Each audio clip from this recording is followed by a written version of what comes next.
Coming to you live from the Business RadioX studio, it's Franchise Marketing Radio, brought to you by IDS, an award-winning digital marketing agency that delivers integrated marketing solutions for franchisors, franchisees, and franchise development teams. Learn why over 75 brands depend on IDS's team of dedicated marketers and client service professionals to deliver a strong ROI on their marketing investment. Go to idsfranchisemarketing.com for a complimentary digital audit and consultation. Hi, everybody. Welcome back to Franchise Marketing Radio. I'm your host, Rob Ganley. And today, like every other day that we meet, we're going to dive into the heart of franchising success. Today is no different. I have the founder. I want to introduce Tim Conn, the founder of Image One Facility Solutions. Tim, welcome to the show. I know your journey kind of goes back a little bit. Not everybody is a founder. Not everybody goes back as far as you in terms of their journey in entrepreneurship. So tell us a little bit about how this all came to be.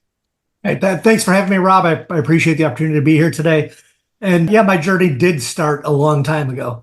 And it started way back when I was 14 years old. My parents owned a 2-story office building. And I was a freshman in high school. The building needed to be cleaned. And I said, you know what, this is something I can do for some extra money, just to have money to spend hanging out with my buddies or taking a girl out on a date. Wanted to start saving for a car. And it was something that was simple. It was, it was easy to get started, and ran the business through high school. And, as soon as I got my driver's license, started to grow the business and continued to grow it all through college. And all of a sudden it was a real business. And there was no reason to go out and, chase a 9-to-5 job, because I had a thriving business that was taking care of me, and got married shortly after college. So I was taking care of my wife, and it just made sense to keep growing it. I love that. I mean, I remember back to high school. This is one of those things, and probably for the audience too, where, like you got to be true to yourself, right? So like in high school and in college, I remember some of my buddies, and one of them in particular had a great t-shirt and design business, and he was a really good artist. So, but it was the same kind of thing. He started in high school, made some money in college, and I haven't kept up with how far that went for him. I don't think it went as far as it did for you. However, I remember just having just so much respect and thinking, I just admire that, right? So what did I do? I went off and got a job. No. And so like by the time I hit my 30s, I'm like, this doesn't work for me, right? So being sort of true to like that, who you are early on, there are clues early on, I think is the point. Not everybody has that path that opens up like yours, but you got to be a certain kind of person. And so that's a great story. So tell me a little bit about, I know, Image One, you have a brand, you have values tied into that brand, and you obviously have this long history that started with you in high school, right? Tell me a little bit about how your values have evolved and you poured that into the brand and what that represents to you. Kind of define that for us. Yeah, so I mean, every company talks about core values, and and what does that mean? And really, our values, our mission statement, everything revolves around our franchise owners. Our mission statement is to train our franchise owners to be the best that they could be, no matter where they would go, but treat them with such treat them with such respect, and give them such value that they would never choose to leave. And really, that's the foundation. That's our vision. That's what we do in dealing with our franchise owners. And I think that really says it all. And that couples along with our core values, that are honesty and integrity, and communication, having fun.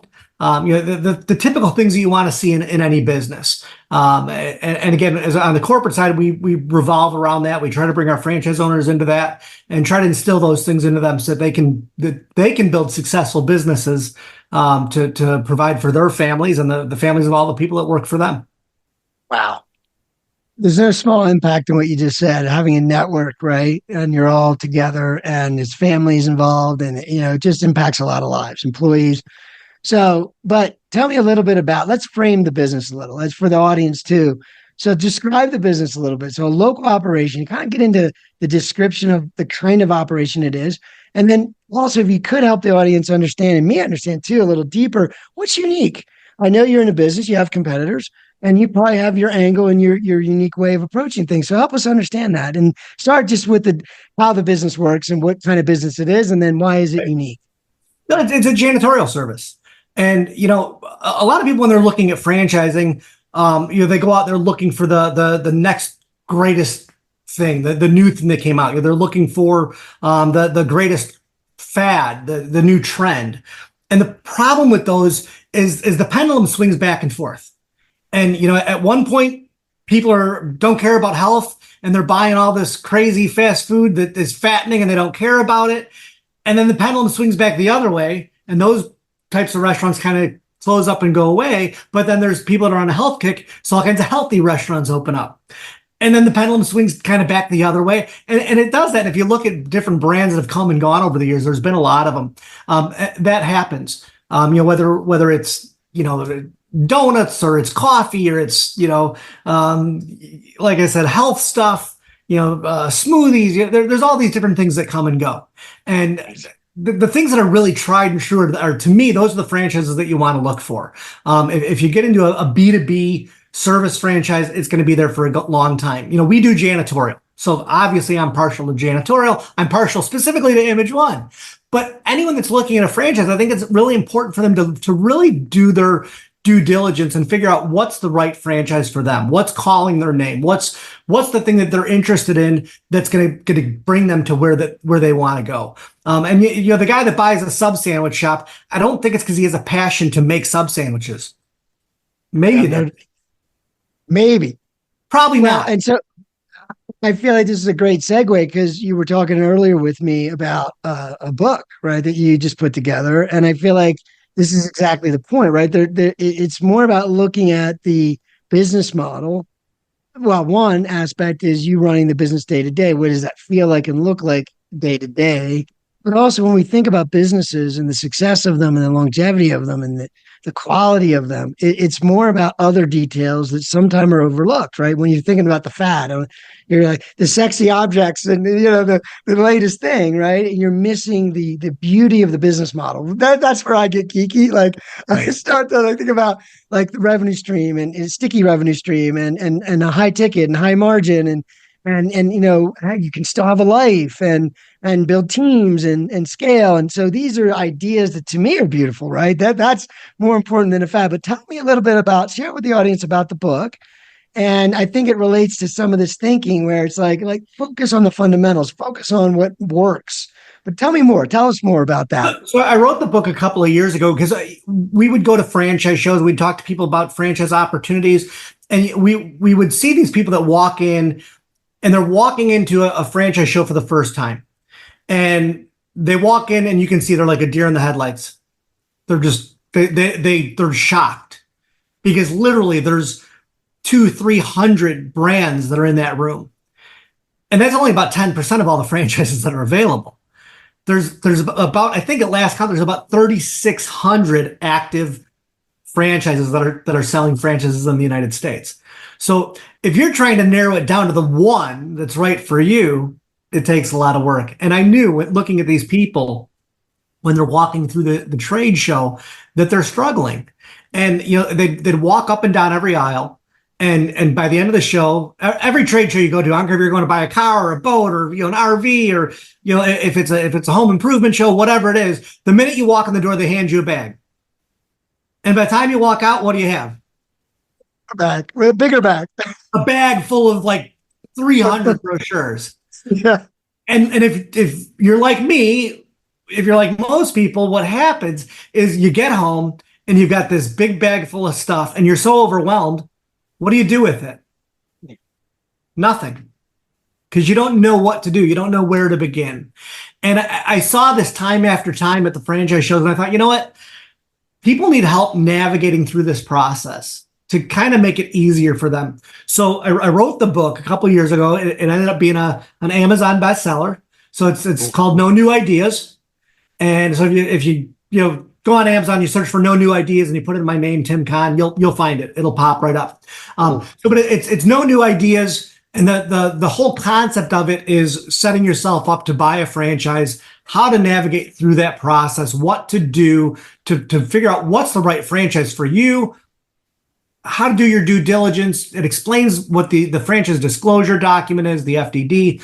Walks you through step by step all the different sections of the FDD, so that you kind of have an understanding of what it is, because it's very overwhelming for someone that's never seen an FDD. They can be 200 to 300 pages, and it's a legal document, and it can be really scary. So having someone kind of explain all the different sections just in plain English is something that we do when people come to us, but a lot of people don't have that advantage. So I included that in the book. So basically, it takes someone from the very early steps through the whole process of, do you want a home-based business, or do you want a brick and mortar business? Do you want a business to consumer, B2C, or do you want business to business, B2B? What's the type of business you want to be in? You could get into home healthcare. You could get into working with kids. You could work with people's pets.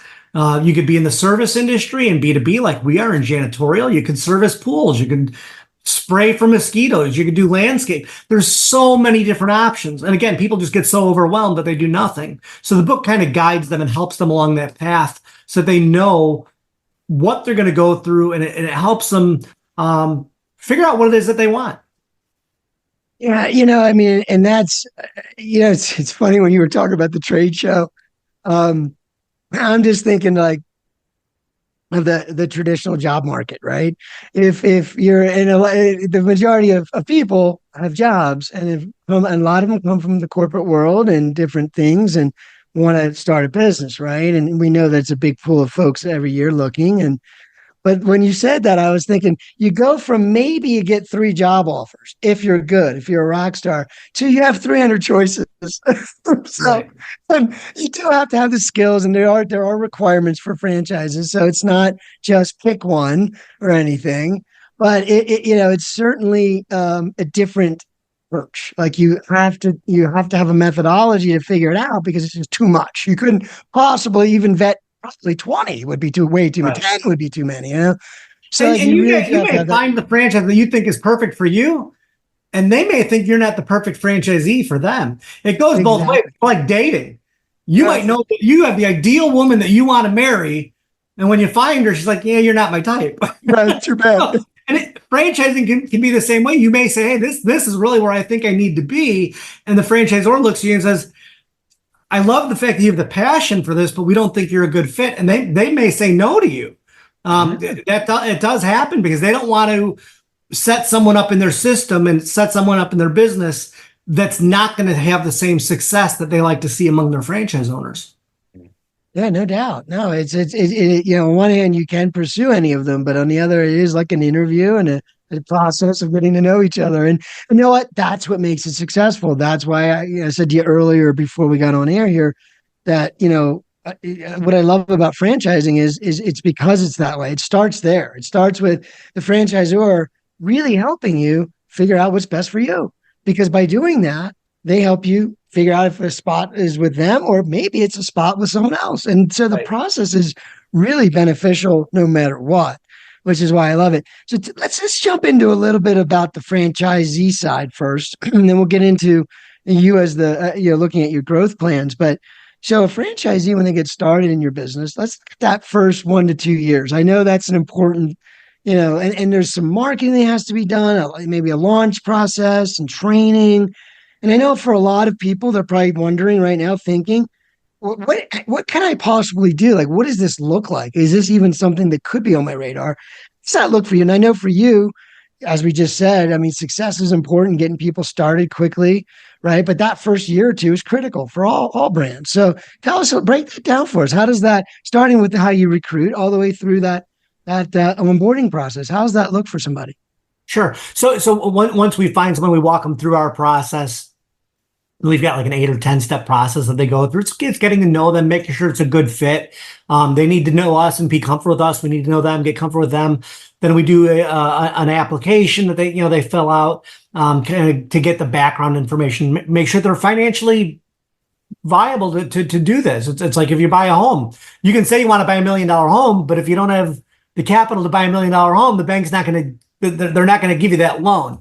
And so your franchise is the same way. We want to make sure that the people that we're going to partner with are well capitalized. The last thing we want them to be in a position is where it's hurting them financially when they're trying to open up a business. We don't want that. We want to make sure they have enough cash reserves to go through those first few months of startup, to go through the first few months of they're paying those marketing spends to do digital marketing and get the websites all set up and running and do all that type of stuff, because there are expenses that you have up front.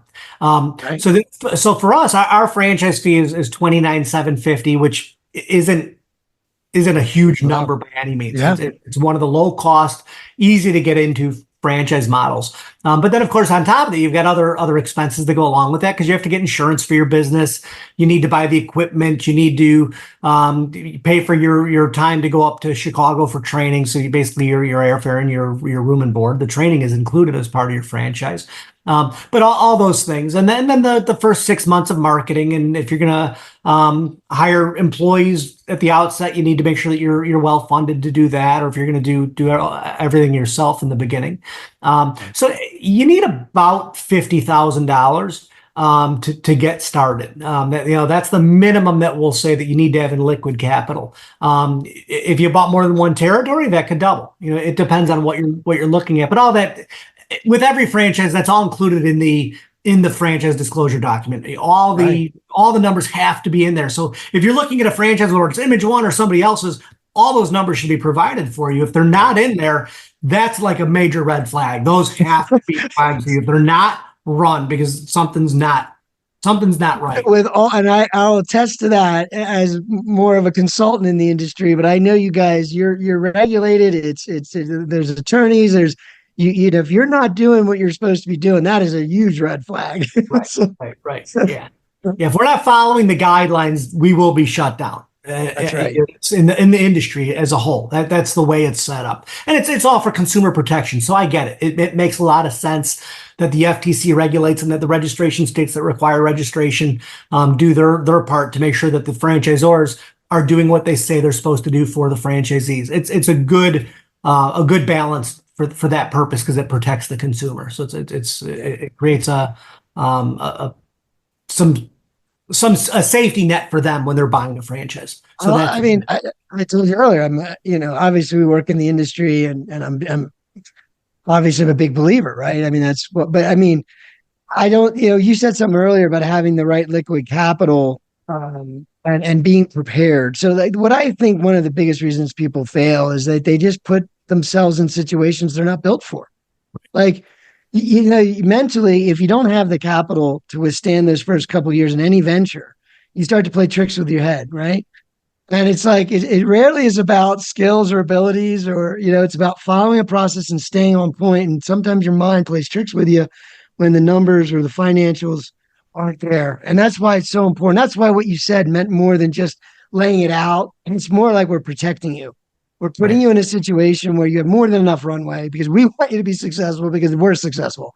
And that's what I love about franchising. Anyway, I think that's something to be thought about, because I think a lot of people usually don't have enough runway. And that's usually what ends up happening. And that pressure starts long before the end of the runway, right? In your head. So I love the fact that you say runway, because a mile of road will take you a mile. Yeah. But a mile of runway will take you anywhere in the world. Anywhere in the world. I love that.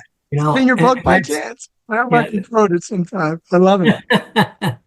That's very true. So if we find the person that they're the right fit, they fill out their application, everything is good. We come to an agreement, they sign their franchise agreement after the waiting period and all that good stuff. We determine what their territory is going to be, where it's at. We've got a lot of territory available. We started in the Chicago market. Chicago is pretty much sold out. And we've got a good number of franchise owners there that are doing extremely well, very successful. We've got three that are in Florida, one in Colorado, a couple in Texas. But really, there's so much room for growth in so many great areas that really we're open just about every place across the country. The only places that we're not registered right now is California and Hawaii, and we're not going to register in either of those two states at this time. Once someone comes to an agreement, we find their territory, we sign their agreements, then they come up to Chicago for a week of training, and they do everything from A to Z. And it's a long week. It's from early in the morning until late in the evening. And they do everything from learning about the software that we utilize. We have all proprietary software that runs on an iPad. We teach them about bidding and estimating and doing operations, doing inspections with their clients. We teach them about customer service. So we do everything with them in the office as well as bring them out in the field so that they can see it all in the real world. And then they go out with a franchise owner that's there locally in the evenings, and they understand what the crew's doing at night, what they're doing in cleaning. Because the reality is, in the beginning, you're going to do some cleaning. If you say you'll never pick up a mop, then you know what? We're not going to sell you a franchise. So the goal is ultimately, in the first 6 months, to drop the mop, only pick up the iPad and go out and do sales, do operations, follow up with your clients, that type of stuff. But in the beginning, you're going to do some cleaning. And if someone calls in sick, you don't just say, oh, my employee's sick today, no one's going to clean that account. Well, no, if someone's sick and you don't have an operations manager to do that work, you got to go out and you got to do that cleaning. So you do some cleaning, but the goal is to get you out of that role as quickly as possible. You staff up, hire those people. You're doing the sales, you're doing the operations. So after that week of training in Chicago, then we schedule a week of training in your market. So we'll come back to wherever it is that you live, wherever it is that your franchise is going to be, and we'll do operations and sales training in your market. We'll go with you door to door cold calling. We'll go with you to chamber events. We'll typically set up a ribbon cutting with the chamber so we can really launch your business. We'll do that again for a second week. And then the third week of training, we come back to your market again, usually a month later, sometimes 2 months later, depends on what your schedule is, what your needs are. And again, we'll do more sales with you. We'll do more operations with you, or work with the crews that now you've hired to make sure they're working efficiently and things like that. And that's how we help you grow your business. I mean, and just as I'm absorbing the description, I think of as a marketer, I think of, because I can assess what would be a harder mountain to climb, what would be an easier mountain to climb. Like there's the way, at least I look at it from a growth and a marketing and sales point of view. And I love the idea of B2B because, and you can, it's kind of going to, is a question, but it's also an assumption a little bit, in that you go out, you get a client base, right? There's mechanisms to do so, chambers, there's community outreach, and what you could maybe fill in some details on the best ways you guys connect with other businesses. But once you are connected with some of these accounts, my guess is that they're very sticky as long as you deliver. And I know that I spent some time on your website, and you do stress customer service. I mean, you stress blocking and tackling that might seem common sense, but is the thing that keeps the revenue stream going, right? So give me a little bit more input on that. Like, tell me, I know you probably have a great answer for all that, but this is, I'm looking from the outside saying, I bet you these accounts will stay for the lifetime if you take care of them, right? But tell me more about this whole B2B model and how that works out. You're 100% right. That's the key. It's all about customer service, and you will have those clients long-term. We have clients that have been with us for, I think going back to 2004, 4 or 5 is our earliest client. So we're at the 20-year mark. And that's not typical in this industry. If you look at our competitors, that's not what is happening. But the reason we're able to do that is because we do deal with a high level of customer service. We don't underbid the jobs. We bid it the way it's meant to be bid so that we can do the job that needs to be done. Because what happens is a lot of companies, if they go in and they say, you know what, we can do it for 20% less than your current service. Okay. For how long can you do it for 20% less? Right. Or you start cutting the corners, and then they're delivering 20% less cleaning. So we had a long-term client 2 years ago that they had a change in their management, and management decided to make some changes within.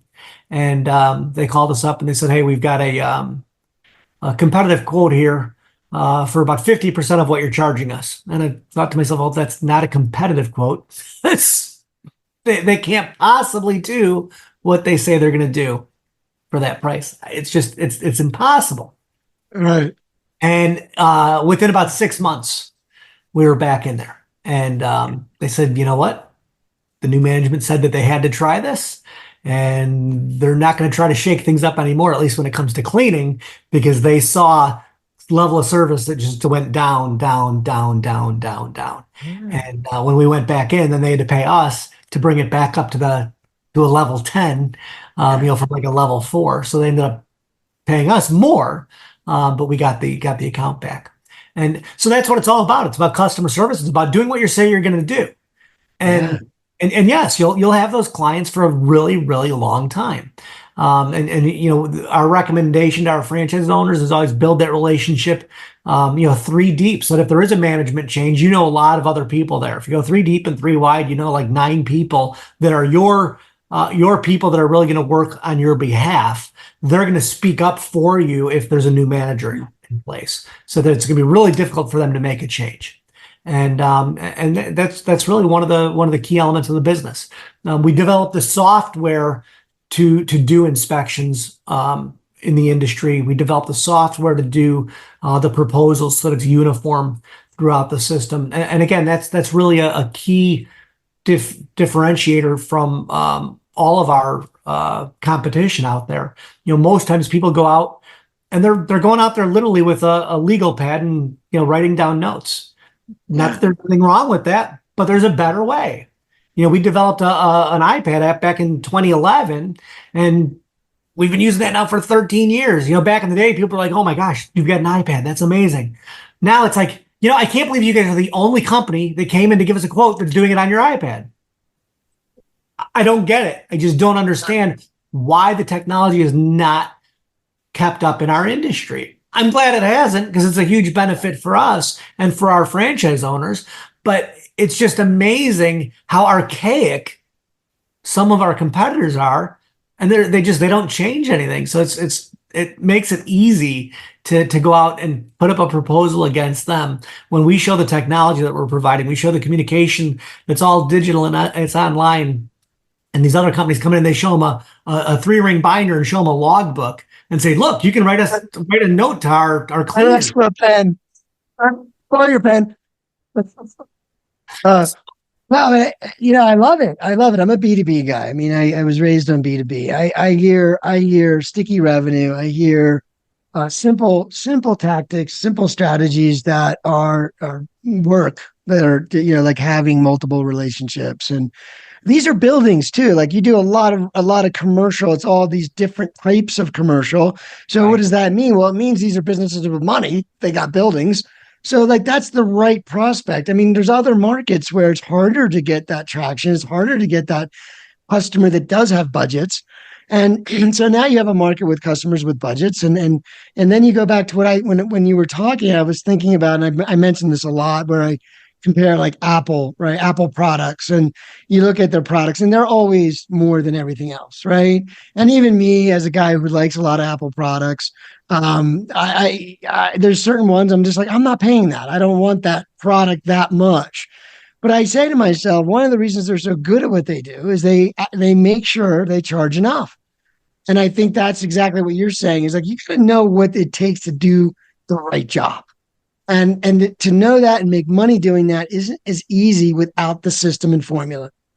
And then the last thing I'll comment on is the tech. I love tech. And you're right. And anyone listening, listen carefully. The competition isn't stepping up. That's your advantage. So you might want to think about that. That's a unique situation, because I'm a workflow guy. I'm a tech guy. You're not using technology because it's cool. You're using technology because it makes you faster. It's better, faster, cheaper. Right. And, that's exactly what this is. It's a better process that's assisted by technology. And that's only going to be more important. And that's why being, with someone like you, that's clearly 20 years ahead, that's what you want, is someone who's going to continue to look to innovate. So that's important. So just looking ahead a little bit, you said you had some pretty good territories available. Are there states, areas that you're focused on? And I wanted to ask you, how do you approach marketing, like as a franchise brand?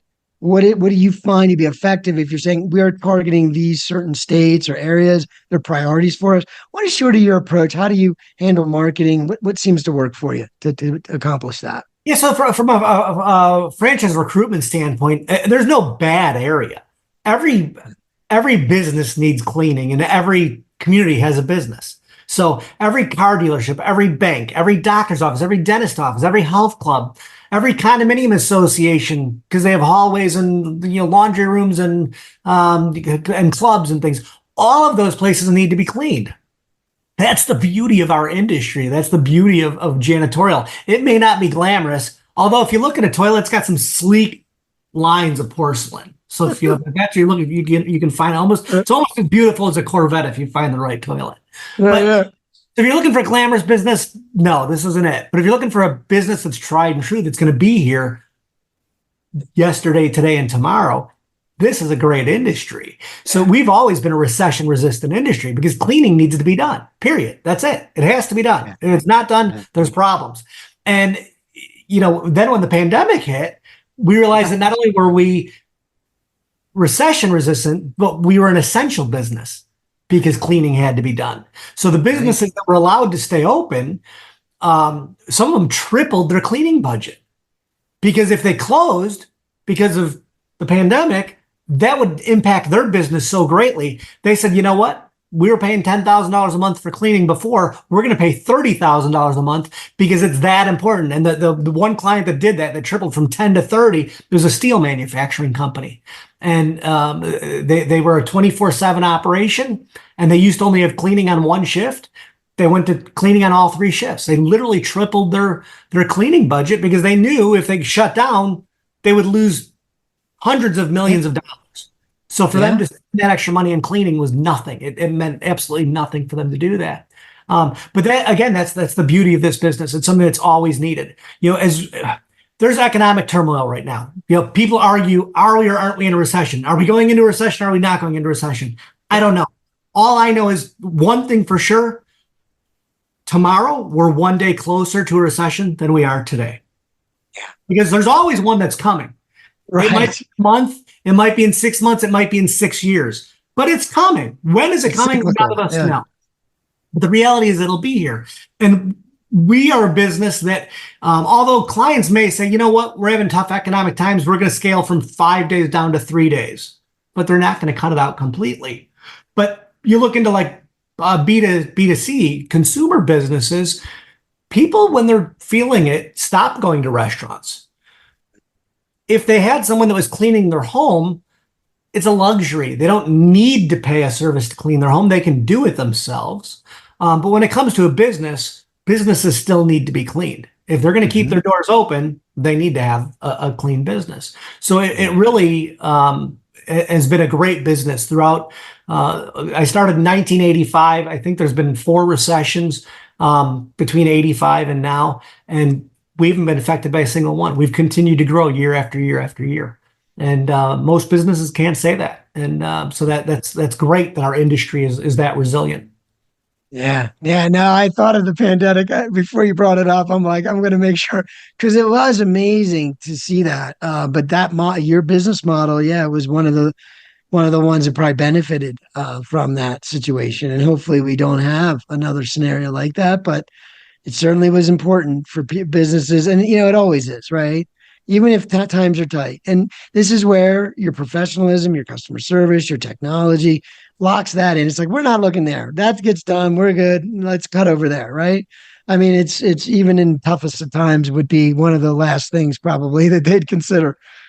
So that's beautiful. But that all goes into all those decades of effort and learnings and getting better and stronger as you grow. So I wanted to kind of wrap things up with you. And I know you wrote the book, so I think it's probably packed full of wisdom, right? But is there something you could leave with the audience? Just maybe one key idea that you kind of circle back to a lot in the book, or just in general for anyone that might be approaching starting a business, or if you want to frame it as a business that might want to expand through franchising. Either one. What would some advice be? You asked me a lot of questions.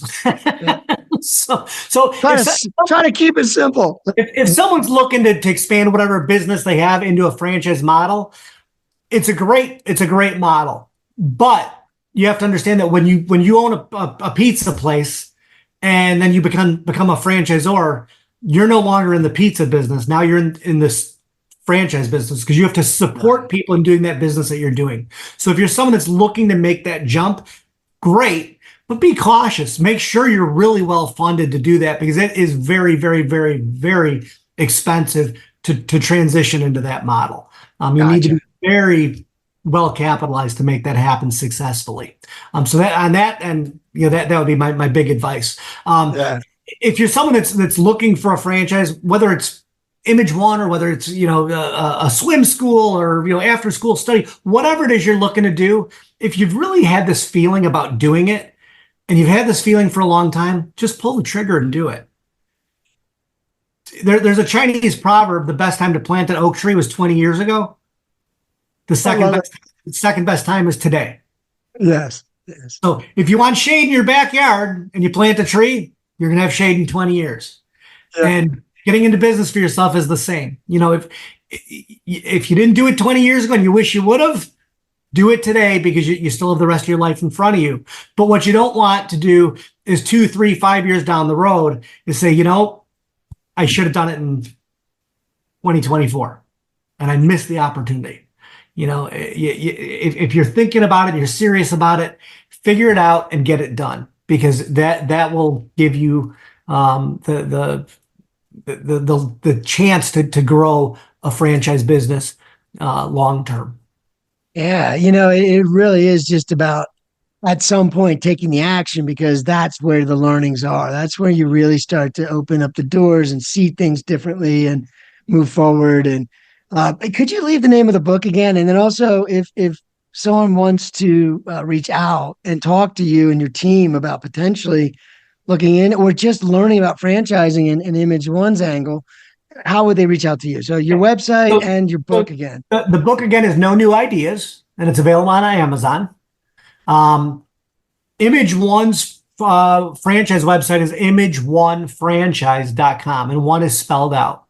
And then on the consumer side, if they want to look at what we do for the franchisees' websites, it's imageoneusa.com, and then they can see the individual locations for the what website's got up for the individual franchise owners.